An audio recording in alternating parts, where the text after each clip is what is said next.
Brought to you by Palvi Agrico. पालवी ॲग्रिको, भारताचा पहिला AI तंत्रज्ञानावर आधारित B2B आणि B2C ई-कॉमर्स प्लॅटफॉर्म. शेतीसाठी जे काही लागणार थेट तुमच्या बांधावर पोहोचणार, मोबाईलच्या एका क्लिकवर.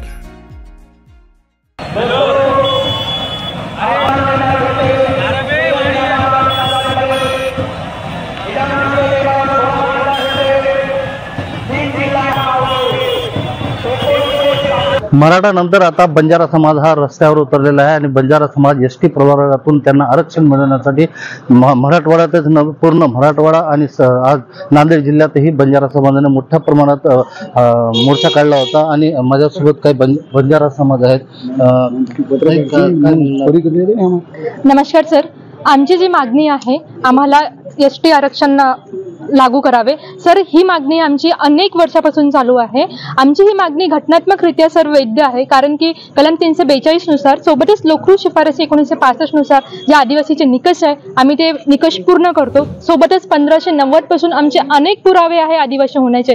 जी आमची मागणी आहे सर, आम्ही कोणाचं ताटातलं घेत नाही आहे, तर आम्ही फक्त आमचा अधिकार मागत आहे. जे लोक आम्हाला विरोध करत आहे त्यांचं आम्ही कुठलंच नुकसान न करता 2024च्या सुप्रीम कोर्टच्या निर्णयानुसार एक अलग उपवर्गवारी आम्हाला आमची मागणी आहे. तर माझी तमाम सरकाराला, सोबतच आदिवासी समाजाला सुद्धा माझी नम्र विनंती आहे की आम्हाला विरोध नका करू, सोबत आम्हाला सहकार्य करा. आणि आम्ही कोणाचं हिसकावून घेणारा समाज नाही, तर आम्ही देणारे समाज आहोत. नमस्कार.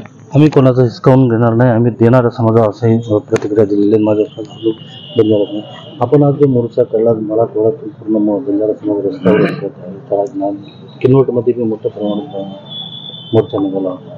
काय मागणी आहे आणि मागणी पूर्ण होईल? मागणी निश्चितच पूर्ण होईल, कारण काय की अनुसूचित जमातीसाठीचे सर्वसाधारण निकष आहेत की स्वतंत्र बोलीभाषा असली पाहिजे, स्वतंत्र वेशभूषा असली पाहिजे, स्वतंत्र न्यायिक आणि सांस्कृतिक पद्धत असली पाहिजे. बोलीभाषा आमची स्वतंत्र आहे. आमची वेशभूषा आहे ना, निसर्गाशी नातं जुळलेलं आहे. इंद्रधनुष्यामधले 7 रंग आमच्या वेशभूषेमध्ये समाविष्ट आणि अंतर्भूत आहेत. आणि हे सगळी जी मानकं आहेत, जे निकष आहेत, जे पॅरामीटर्स आहेत एसटी साठीची, ती सगळी निकष नाही का हा समाज पूर्ण करतो. आणि ह्याला कायदेशीर सुद्धा आधार आहे. म्हणजे आपण मोगलाच्या काळातलं आपण जर आईने अकबरी जो ग्रंथ आहे 1590 मध्ये प्रसिद्ध झालेला आहे, त्याच्यात सुद्धा बंजाराला आपण अनुसूचित जमाती असाच उल्लेख आपण आढळून येतो आपल्याला. त्यानंतर 1793 मधलं इंग्रज शासनाचं जे सर्वे असेल त्याच्यात सुद्धाच बंजारा समाजाला अनुसूचित जमाती असाच उल्लेख.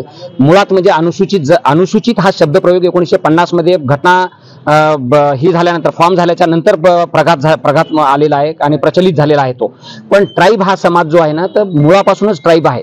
आणि राज्य शासनाने सुद्धा 1968 असेल, 1978 असेल, 1979 असेल, वेळोवेळी नाही का केंद्राकडे ह्याबाबतची शिफारस केलेली आहे.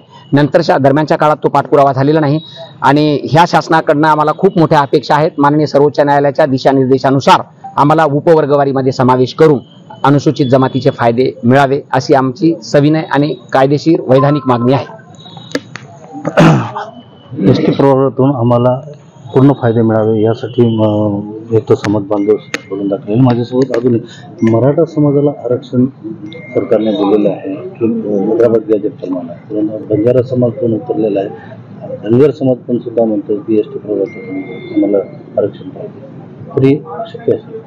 हे बघा, स्वातंत्र्यापूर्वी सामाजिकरित्या आणि सर्व शासकीय दस्तावेजांमध्ये बंजारा समाजा एसटी आहे म्हणून सर्वीकडे दस्तावेजाची नोंद आहे.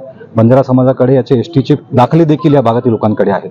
तर त्यामुळे ही रास्त जसं त्याच ज्या भरोशावरती हैदराबाद गॅजेटवरती मराठा समाज आरक्षण देण्यात आलं, त्याच हैदराबाद गॅजेटमध्ये बंजारा समाज एसटी प्रवर्गात येतो असं तेव्हापासून लिहिलेलं आहे. त्यामुळे ही आमची मागणी एकदम रास्त आहे. आम्ही प्रत्येक शासनाचे जेवढेही JR निघालेले आहेत, जेवढेही कायदे आहेत आणि संविधानामध्ये पण बंजारा समाज एसटी कॅटेगरीमध्येच येतो सर्वकडे नमूद. माझ्यासोबत अजूनही बंजारा समाजाचे बांधव आहेत. काय मागणी असणार आहे आणि जर मागणी तुमची पूर्ण झाल्यानंतर समोर? आज आमच्या न्याय मागणीसाठी उपजिल्हाधिकारी कार्यालयावर जवळपास बंजारा समाजाचा 1 लाखापेक्षा जास्त जनतेचा, आमच्या आया बहिणी, सर्व तरुण आणि विद्यार्थी या सर्वांनी मोठ्या प्रमाणामध्ये इथं आक्रोश मोर्चा जशा पद्धतीने केला. आमची शांतताची मागणी आहे आणि न्याय मागणी आहे. आता फक्त एकच आहे की याच्यानंतर जिल्ह्याला सुद्धा 29 तारखेला जिल्हाधिकारी कार्यालयात सुद्धा आमचा मोर्चा आहे. आज बंजारा समाज हा अतिशय शांतताप्रिय आहे, परंतु जंगलात राहणारे आम्ही जंगलात राहणारे लोक आहोत. जोपर्यंत शांततेत आहोत तोपर्यंत शांततेत, त्याच्यानंतर मुंबई जाम करण्याची सुद्धा तयारी आहे. तर सरकारनं लवकरात लवकर आमच्या ह्या मागण्याकडे न्याय लक्ष द्यावं आणि आमची मागणी पूर्ण करावी अशी अपेक्षा सरकारकडून. एकंदरीत पाहता बंजारा समाजाचं असं म्हणणं आहे की सरकारने लवकरात लवकर हे जे एसटी प्रवर्गात आम्हाला आरक्षण द्यावं, अन्यथा मुंबईमध्ये आम्ही धरणे आंदोलन करू. नांदेडहून कोवरचंद मडले, मुंबईत.